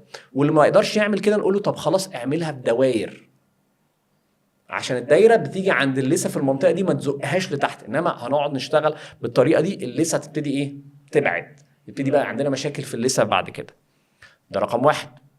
تاني اهم حاجه بقى المده. اوكي. المده، هرجع اقول المده. ليه؟ هو غالبيه الناس لو حسبوا وخلي كل الناس تجرب الموضوع ده النهارده لما تسمع الموضوع ده، حسبوا بيغسلوا سنانهم في وقت قد ايه، اتحداك ان هو بيتعدى 30 ثانيه. و30 ثانيه دي مش كافيه ان انت تنظف اسنانك كويس. المفروض المده دقيقتين. اوكي. وتلاقي ساعات كده في ناس بتعمل ساعه رمليه كده لذيذه جدا، بتشوفها تلاقيها لما تقلبها بتاخد دقيقتين فيها. فدي برضو دقيقتين. فطبعا واجب عليك تقعد تغسل سنانك لمده دقيقتين، مرتين في اليوم، مش الصبح ولا مره الصبح ومره بالليل. واي حد انت هم مسؤولين منك لازم تتاكد ان هم بيعملوا كده. من الاولاد لازم تتاكد ان هم بيعملوا الموضوع ده. طبعا لما تعلم ولادك من بدري الموضوع ده خلاص الموضوع بيبقى اوتوماتيك. المشكله بس الناس اللي متعوده على عدم غسيل او كده بتبقى مشكله ليهم يعني في الموضوع. طب ودكتور السنان كل 6 شهور لسنه. طبعا احنا اتكلمنا في الموضوع ده. وانت صغير مش لازم كل 6 شهور قوي، بس لما تكبر شويه لا كل 6 شهور. اهو طلعنا بمعلومات. انا متهيألي كان فيها حاجات جديده للناس، ما كناش بنكرر نفس الكلام. وبالنسبه لحضرتك قلته ده، انا فاكر انا برضو انا سناني دي دايما مضايقاني يعني او مضايقني التعامل معاها مش عارف. فكنت فعلا خدت بالي فتره ان انا لما باجي اغسل سناني نازل دم. طب لا هريح 3 ايام ما اغسلش اسناني وبعد كده ارجع اغسل اسناني تاني نزل دم. طب هغسلها من غير معجون اسنان، يمكن المشكله في المعجون. طب بجد بقعد اعمل شويه تجارب كده عشان طب بص، دي بقى من الاسئله، دي بقى من الكلام اللي هو اصلا لما بسمعه كتير قوي من العيان، لدرجه ان لما العيان بيبتدي يتكلم في الموضوع ده بعرف ان هو هيقول يعني اللي هو لو هو يعني وانت بتتكلم دلوقتي انا عارف انت هتقولي كده. دي من الشكوى الاساسيه، اللثه بتجيب دم. طيب الاول نعرف سبب ان اللثه بتجيب دم ليه. سبب اللثه بتجيب دم ان هي ملتهبه. سبب ان هي ملتهبه ليه؟ سبب ان هي ملتهبه ان في بواقي اكل حواليها، فبتخلي المنطقه دي يتجمع فيها البكتيريا فتبتدي تلهب اللثه. ده مش بس اللثه، في ناس بعد كده بتستمر بتلهب اللثه وتلهب العظم اللي تحتيه وتبتدي البكتيريا تاكل في العظم. خلاص، تقوم انت تيجي تنظف، تيجي عند الالتهاب في دم، فمش هنظف. فمين اللي يتجمع اكتر؟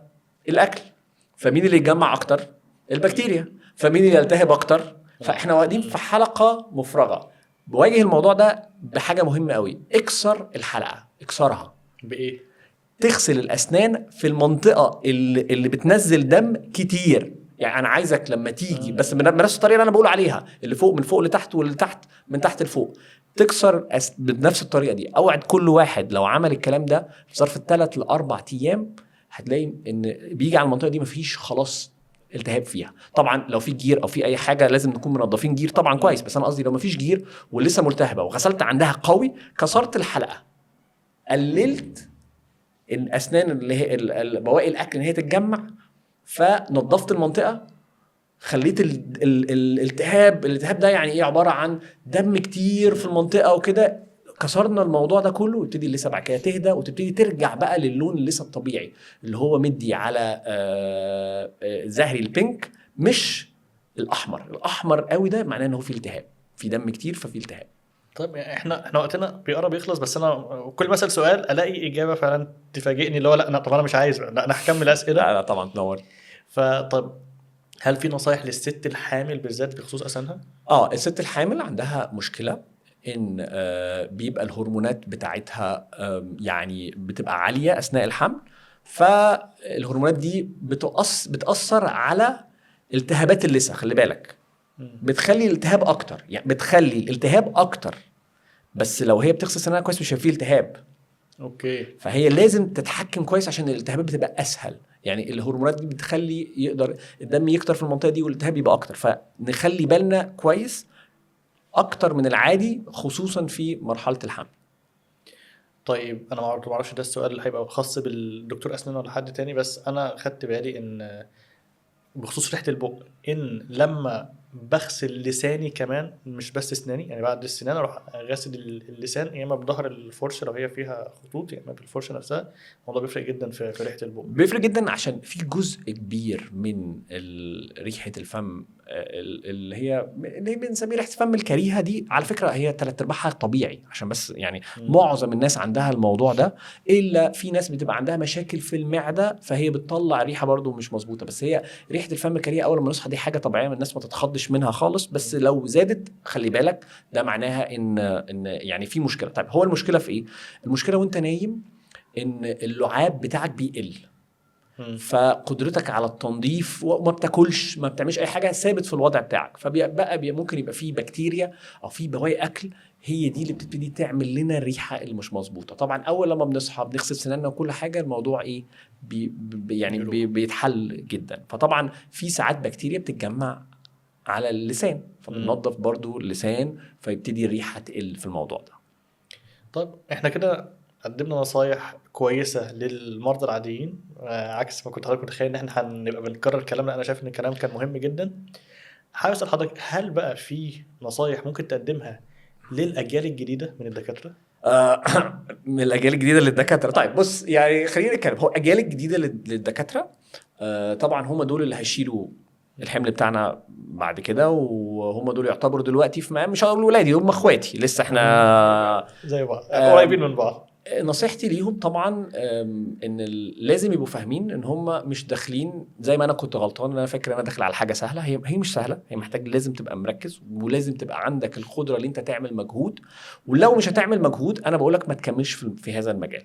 احنا المجال بتاعنا بيهتم قوي بالتفاصيل، بيهتم قوي. لازم تبقى انت دقيق جدا، وده بيتعب على فكره، يعني مع المدى الطويل بيتعب. لما اقعد اتكلم احنا بنتكلم ربع ملي، نص ملي، ساعات اقل كمان، ساعات حاجات بالمايكرونز، المسافات ما بين الطربوش وراكب كويس، في حاجات كتير بنتكلم فيها تفاصيل صغيره جدا.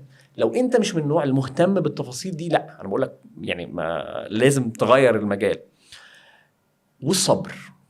اوكي. الصبر بقى ده كلمه يعني تحط عليها 100 مليون يعني علامه.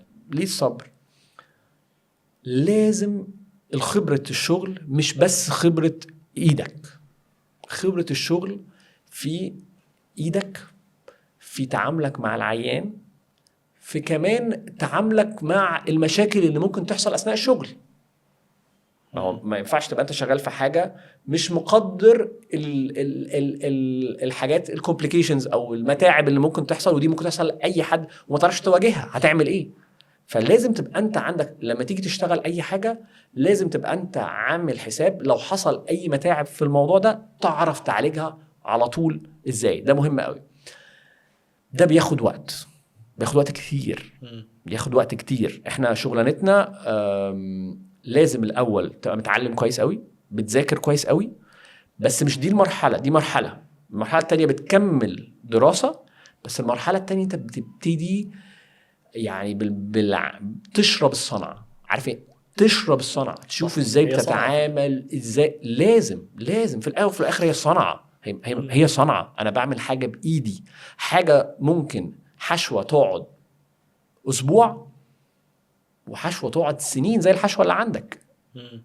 لازم تشرب الصنعة. العيان ساعات ما بيحسش بالموضوع ده، مش هيبقى عارف الشكل المفروض الحشوة تبقى عامل ازاي، نوع المستخدم ايه، لا ده الكلام ده بياخد مع الوقت وقت. عشان كده بقول الناس ساعات مشكلة الخريج الجديد ان هو بيبقى مستعجل قوي على الشغل، مستعجل جدا على الشغل بدرجة بتخليه هو مقفول، مش عارف يتعلم اكتر. بمعنى طول ما هو حاسس ان هو جاهز، هو مخه مش مستعد يتلقى حاجة جديدة. هو خلاص انا عارف كل حاجة.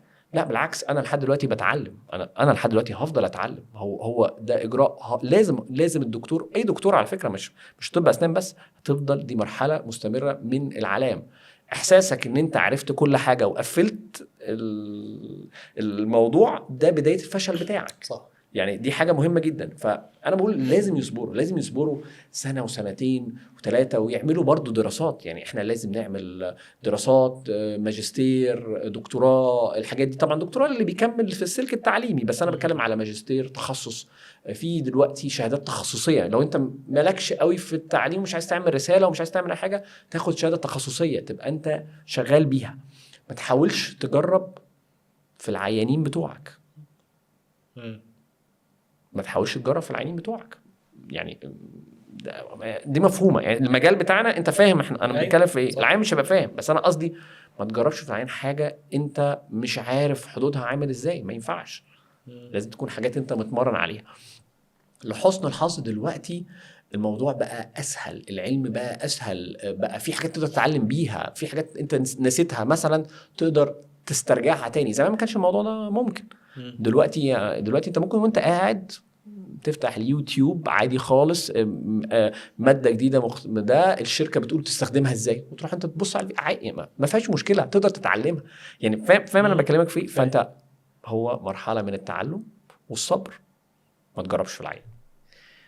طب هل في لحظات ملهمة معينة تقدر تفتكرها في سنين شغلك دي كلها، سواء في العيادة، في الشغل عموما، في الجامعة؟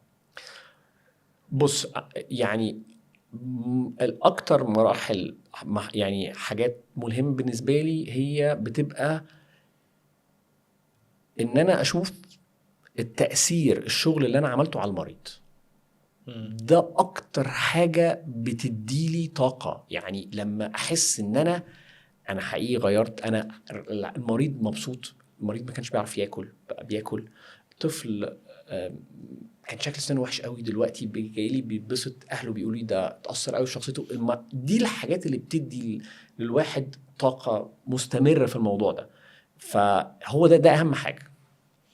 طب برضه انا مبسوط بالكلام اللي بيتقال، ومش عايز ان احنا نخلص اسئله. شايف التكنولوجيا دورها ايه في طب الاسنان ومع الاي اي بالذات والنقله اللي بتحصل دلوقتي؟ بص انا هغرد يعني خارج السرب شويه في الاي اي. مم. انا اعتقادي ان الاي اي او اللي هو الارتفيشال انتليجنس مم.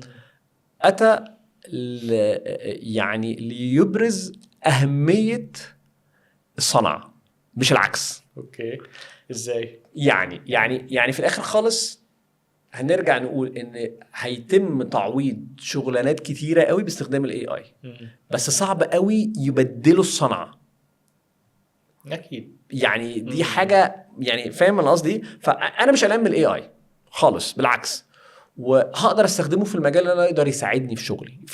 في حاجات للاسف الدكتور ساعات لازم يبتدي يتعلم شويه ازاي يدير العياده، يتعلم ازاي فاينانشال حاجات انا ما درستهاش في شغلي. انا ما درستش في شغلي فاينانشال وازاي تتعامل مع في الاجراءات والمشتريات وتشتري ايه وبتعمل ايه والحاجات دي كلها احنا ما درسناهاش. فدي هتفيدني جدا، هتفيدني ان في بقى في سوفت ويرز بتعمل الحاجات دي. في اي اي ببتدي بقول له انا عندي مثلا انا عياده وعندي كذا وكذا واعمل ايه، وبتفيدنا وبتدي نصايح. فدي مفيده جدا.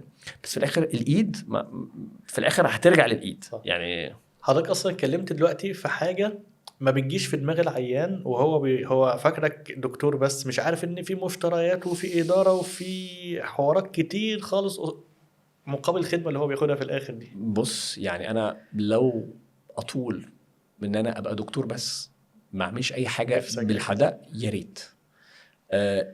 وعلى فكره هو ده امتع حاجه في شغلانتنا، عشان بس تبقى انت عارف. مم. انا ببسط وانا بشتغل، انا ما عنديش يعني بشتغل بعمل كل الكلام ده. بس انت بقى مش عارف ان في كام ايتم، كام مشترى لازم يبقى جاهز قبل لما العين يبقى موجود عشان الحاجه تبقى موجوده. في كام تعامل، التعامل في العياده عامل ازاي. طب تقدير الخدمه العلاجيه. خلي بالك احنا دلوقتي عندنا كارثه التعويم. انا مش عارف دلوقتي الخدمه العلاجيه ثمنها كام حقيقي. يعني انا ما اعرفش. انت ده هتلاقيه مشكله في دكاتره كتير جدا بتعتمد على الماتيريال. في دكاتره بتعتمد على ايديها فهي فاهمه مقدره مثلا ثمن عمليه. احنا لا، احنا عندنا مواد كتيره جدا ومشتقات كتيره جدا. انا بقى يعني عندي مشكله في التسعير. في دلوقتي كورسز ازاي تسعر الخدمه عامل ازاي تحسب التكلفه بتاعتك. خلي بالك احنا مثلا معتمدين على مثلا في اجهزه احنا جبناها قبل التعويم، فاحنا محضرين ان ثمن الاستهلاك بتاعها كذا. هو مختلف خالص. انا لو دلوقتي حسبتها بالورقه والقلم هتبقى مشكله. فطبعا لا، انت دايما بتحتاج معاك كل ما معايا ناس جاهزه تقدر بتشيل الموضوع ده. كل ما يا ريت، يعني يا ريت انا بس بروح العياده بشتغل باخد بعضي وامشي، ما اشوفش بقى الحاجات دي موجوده ايه لا دي قصه. ده يعني بص، ده انت ضغطت على الجرح للاسف. انت ضغطت على الجرح. يعني ده من اكتر الحاجات المجهده مش هقول لك بتضيع وقت، هي احنا محتاجينها. بس اتمنى ان يبتدي في دكاتره السنان دلوقتي، في خارجين في جامعات كتيره جدا وكل حاجه، بس يبتدي الناس تهتم دلوقتي بتخريج الكلينيك مانجر. انا يا سلام لو في حد كلينيك مانجر يجي يهتم بالموضوع ده وياخد الشق ده، صدقني هيلاقي ناس كتيره قوي، مش انا بس، ناس كتيره قوي عايزه تحل الموضوع ده كده. الكلينيك مانجر ده مهم، ده مش موجود يعني. فلو الاقي حد يعني يا سلام يا ريت. طب اخيرا، ايه حاجه نفسك تغيرها في مجال طب الاسنان في مصر او في البراكتس اللي موجود في مصر؟ بص، يعني هقولك على حاجه. هي طبعا هي الارزاق بيد ربنا، انا مش هقدر اتكلم. بس انا اعتقادي دلوقتي ان اعداد الخريجين والكليات الكتيره اللي فتحت كتيره قوي هتخلي في مشكله احنا مش شايفينها دلوقتي، بس هنتعرض ليها بعد 10 سنين. بعد الاعداد كبيره جدا جدا جدا اكتر من حاجه السوق العمل. انا بس اللي انا اهتم بيه ان هم يربطوا عدد الخريجين باحتياجنا في سوق العمل. ده في كل حاجه. يعني دي مشكله عندنا يعني ضخمه شويه، طبعا بنتكلم فيها في النقابه، بنتكلم فيها في كل حاجه. بس انا ده بس اللي نفسي، عشان بس الخريج الجديد لما يطلع هلاقي الوضع بقى صعب قوي. يعني زمان لما طلعت، ومش زمان قوي، 15 سنه ولا 19، كان بس انت بتفتح عياده صغيره وبعد كده وبتشتغل وان شاء الله وربنا بيمشي وكل حاجه. دلوقتي الاعداد بقت كبيره والناس فتحت عيادات كتيره جدا، فانت لازم تتخصص اكتر. فبدل لما تفتح عياده لازم تفتح سنتر، وبدل لما تجيب جهاز وجهاز لازم تجيب 10، وبدل لما فبقت الموضوع انا قلقان عليه ان بهذا الوتيره الناس اللي متخرجه جديد هتبقى صعب قوي تلاقي حته تشتغل فيها. ده اللي انا قلقان فيه. حتى وان كان عندنا مشكله الناس كلها بتسافر دلوقتي. يا ريت. بص ما عندناش مشكله في طب الاسنان، بص الناس تسافر، ما عندناش مشكله في طب الاسنان، بس انا بقول لك ان لا، احنا طب بشري فيه مشكله. يعني دلوقتي الاعداد اقل واقل من الطبيعي. لا احنا ما عندناش المشكله دي. ليه؟ ما حدش اشتكى ان ده عشان اعداد الخارجين اكتر بكتير قوي من الاعداد اللي موجوده. انا يعني مش عارف الارقام ايه، بس تقريبا اللي اتخرج في ال10 سنين اللي فاتت دي انا يعني تقريبا قد اللي اتخرج في طب اسنان 4-5 مرات من اول ما اتعملت. يعني يعني من اول مثلا من مش فاهم من الثلاثينات. كتير هيبقى مشكله. هتبقى مشكله كمان زي ما بقول لك، هتبقى مشكله اكتر على الاجيال الصغيره. كل واحد هنا دلوقتي بيكبر بيبقى ليه اسمه في عيان عارفه، في الناس الصغيره دي بتبقى مشكله فيها. فدي بس اللي انا اقول لك عليها يعني مشكله. ماشي. انا بجد والله كنت مبسوط جدا بكلامنا النهارده. انا شخصيا استفدت بمعلومات كتيره جدا، ما كنتش حتى متوقع ان انا هاخد كل كم المعلومات ده. فشكرا جدا لحضرتك ولوقتك كمان، واتمنى لو في ناس محتاجه تسال اسئله كمان نقدر يبقى في لقاء تاني نتكلم طبعا يا ريت نفيدهم. انا بجد بشكرك جدا. دي يعني بشكرك جدا. اول مره انا اقعد في بودكاست واتكلم وكنتش عارف اصلا هبقى عامل ازاي والاداء بتاعي هيبقى عامل ازاي. انا متاكد الناس كلها اتبسطت بالمعلومات دي. شكرا جدا ليك. انا اتمنى بس انا اكون فدت الناس، وطبعا اي حد عنده اي اسئله نقدر نرد عليها ونقدر نعمل المفيد يعني ان شاء الله. مره تاني ان شاء الله. ان شاء الله ان شاء الله. شكرا جدا لوقت حضرتك. شكرا جدا لكل الناس اللي اتمنى يكونوا اتبسطوا معانا واتفرجوا على الوقت ده كله، ونشوفكم تاني في حلقه تاني ومعلومات طبيه مبسطه ليكم. شكرا ليكم.